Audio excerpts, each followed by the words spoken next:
নরসিংদীর রায়পুরা উপজেলার নীলক্ষা ইউনিয়নের বীরগাঁও পশ্চিমপাড়া দারুন নাজাত মহিলা মাদ্রাসা ও যুব সমাজের উদ্যোগে শনিবার মাদ্রাসা প্রাঙ্গণে অনুষ্ঠিত হয়েছে অষ্টম বার্ষিক ইসলামী মহাসম্মেলন।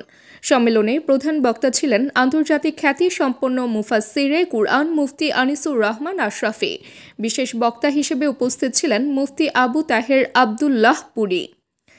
অনুষ্ঠানে প্রধান অতিথি ছিলেন আলহাজ ওয়াহিদুল্লাহ সরকার এবং বিশেষ অতিথি আলহাজ আহমেদ সরকার। সভাপতিত্ব করেন জনাব আনোয়ার হুসাইন, সহসভাপতি ছিলেন জনাব আব্দুল জলিল, পৃষ্ঠপোষক ছিলেন মাওলানা আব্দুর রৌফ এবং উদ্বোধক মাওলানা সিবগাতুল্লাহ বিন আব্দুল হালিম।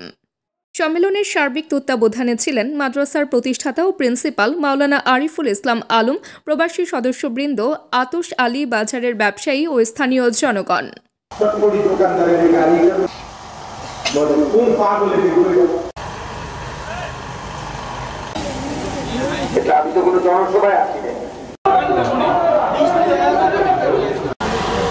আমি নিষেধ করলাম